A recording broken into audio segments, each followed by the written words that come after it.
بسم الله الرحمن الرحیم. ګرانو محصلینو، السلام علیکم ورحمت الله وبرکاته. الله تعالی دې وکړي چې روغ جوړ یاستئ. ګرانو محصلینو، راځو موږ او تاسو عصبي حجره شروع کوو. او دغه چې په مجموع کې د دې نه مخکې موږ او تاسو عمومي حجره ویلې وه. دا یې دویمه برخه ده، عصبي حجره. عصبي حجرې اول راځو موږ او تاسو په دې کې نیورون باندې خبرې کوو، د نیورون په برخو باندې او د همدغې برخو هغه وظایفو باندې بحث کوو. او د دې نه علاوه بیا انشاءالله موږ او تاسو د نیورون یا عصبي حجرې کلاسیفیکیشن او د دې په نورو برخو باندې خبرې وکړو. نو اول راځو موږ او تاسو اوس نیورون پیژنو یا عصبي حجره پیژنو. په مجموع کې عصبي حجره د عصبي سیستم ساختماني او وظیفوي واحد دی. تقریبا زمونږ د بدن عصبي سیستم تقریبا 1 تریلیون عصبي حجرې لري، یا د بدن عصبي سیستم تقریبا د 1 تریلیون عصبي حجرو څخه جوړ شوی دی. تاسو ګورئ په دې شکل کې دا یوه عصبي حجره ده.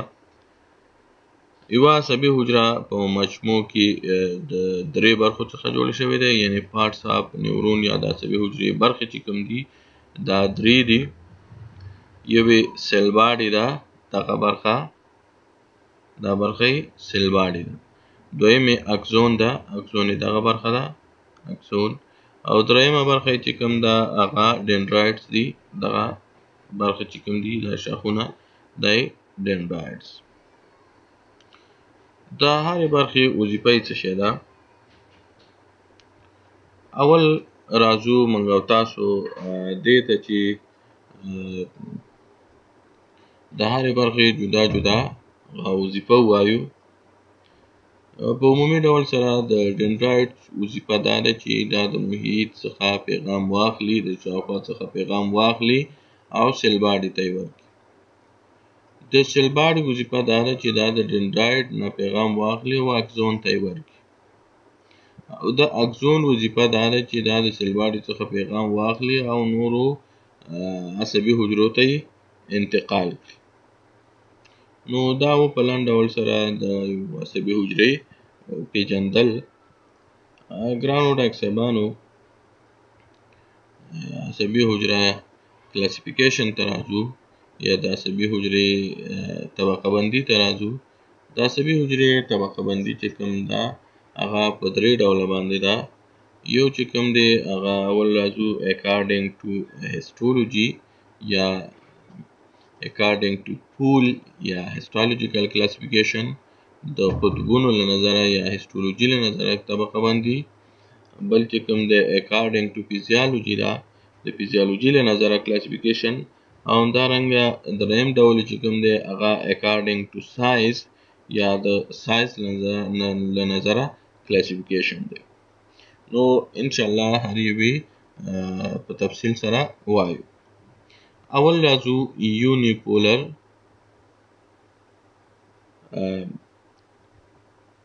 یا یو قطبي نیورون،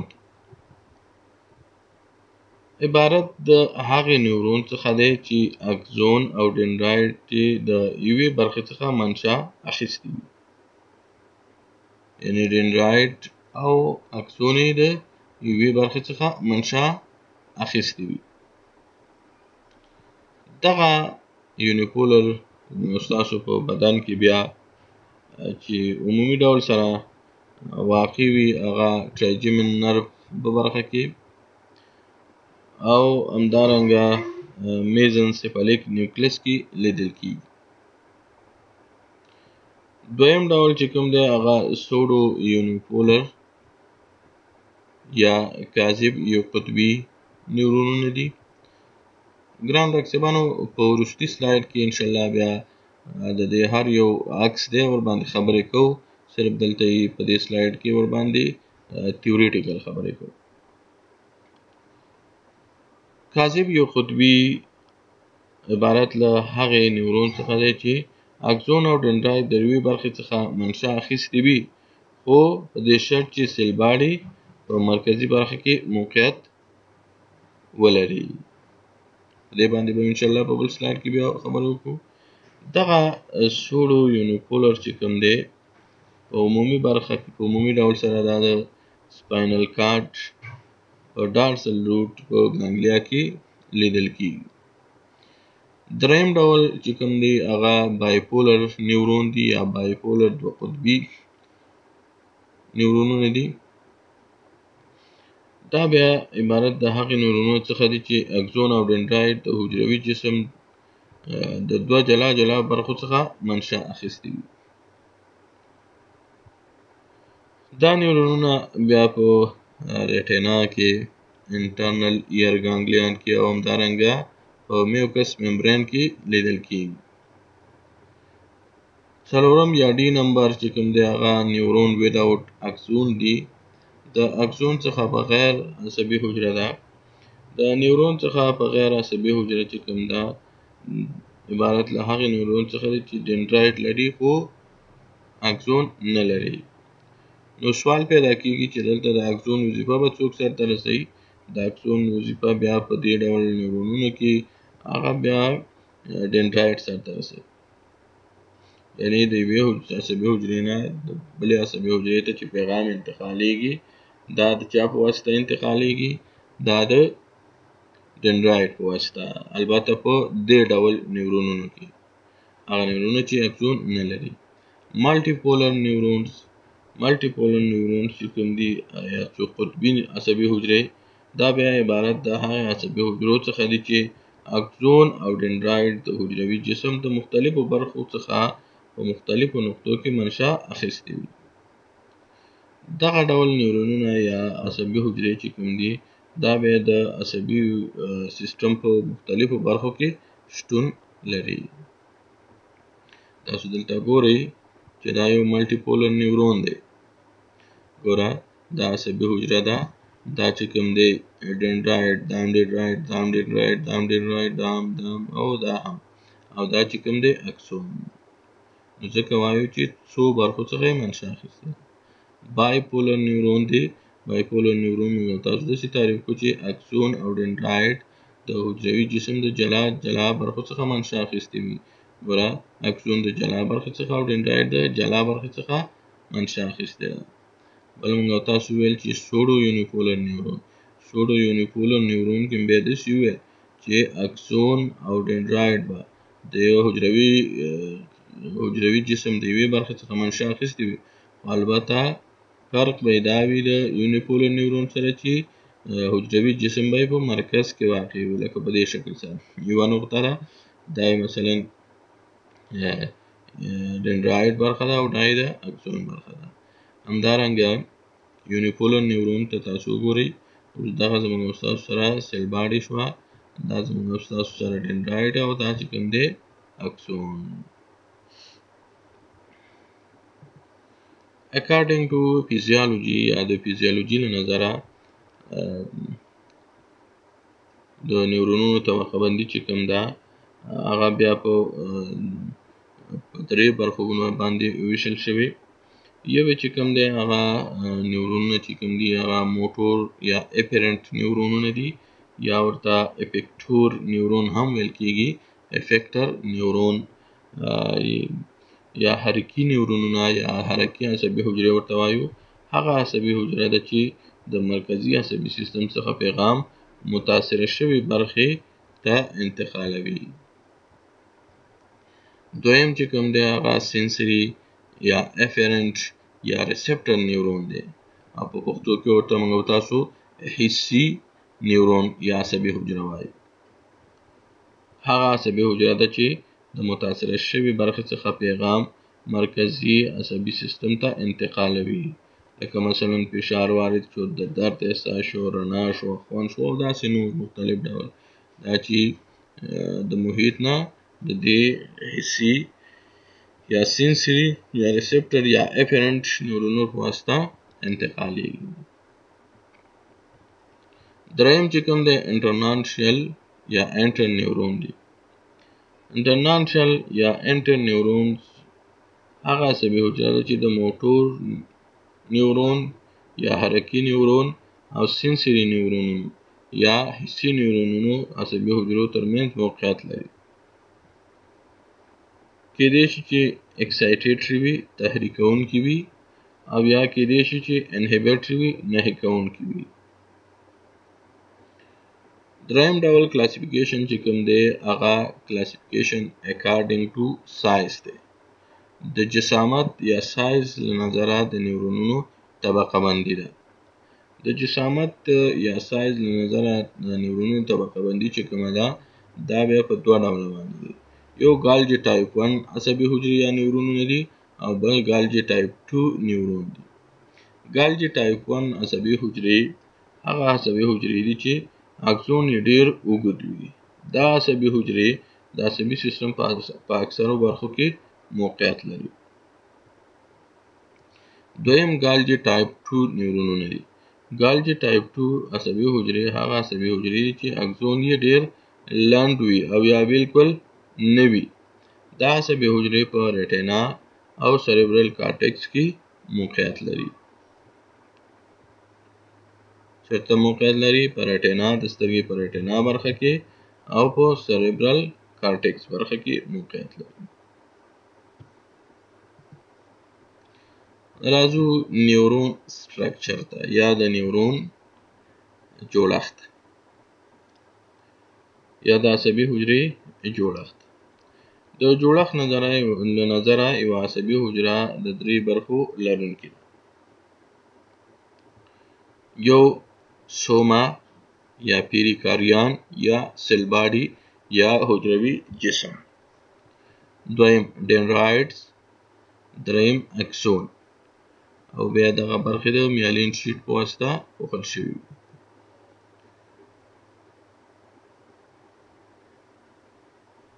حجروي جسم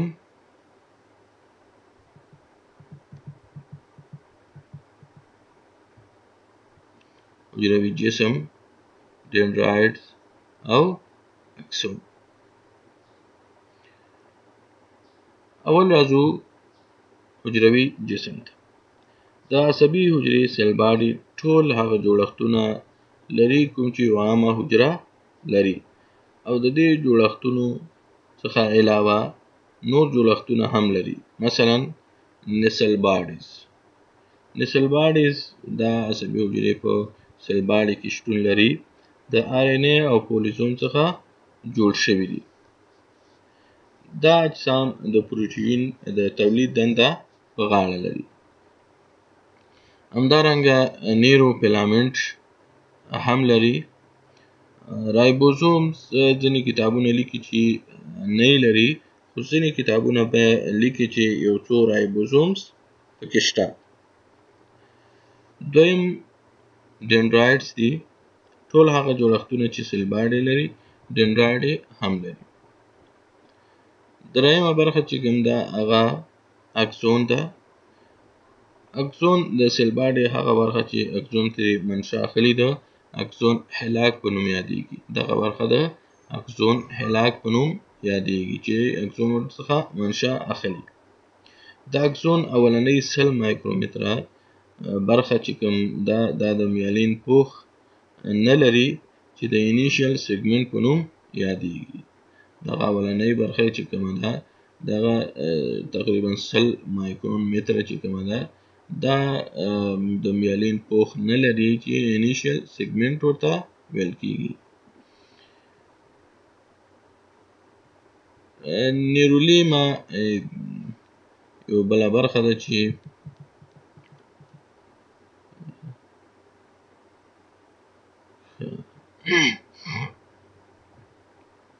دغه برخه چې دغه اکسون پوښلی دی دې ته نیرولیما ویل کیږي. یعنی د عصبي حجرې غشا ته نیرولیما ویل کیږي چې د میالین پوښ په واسطه پوښ شوې ده کور شوې ده. دا نه میالین شیټ دی. د میالین شیټ واسطه پوښ شوی ده. د اکسون په امتداد د نیورونیما ننوتې برخه د نوډ اف رینویر په نوم یادېږي. تاسو ګورئ چې دلته دغه غشا داسې ننوتې ده. دغه کار په عصبي حجره کې ډېر زیات شوی وي، نو دې ته څه شی ویل کېږي؟ دغه چخوري د ننوتې برخې ته نوډ اف رینویر ورته ویل کېږي. د اکسون نهایي برخه ته سایناپټیک ناب یا ټرمینل بټن یا ټیلوډینډریا ویل کېږي. نهایي برخه چې کومه ده د اکسون دې ته سایناپټیک ناب یا ټرمینل بټن یا ټیلوډینډریا ورته ویل کېږي. د اکسون په نهایي برخه کې ویزیکلونه یا کوچنۍ کڅوړې موجود دي چې په دې ویزیکلونو کې نیورو ترانسمیټرز موجود وي. ټول هغه اکسونز چې په مرکزي عصبي سیستم کې موقعیت لري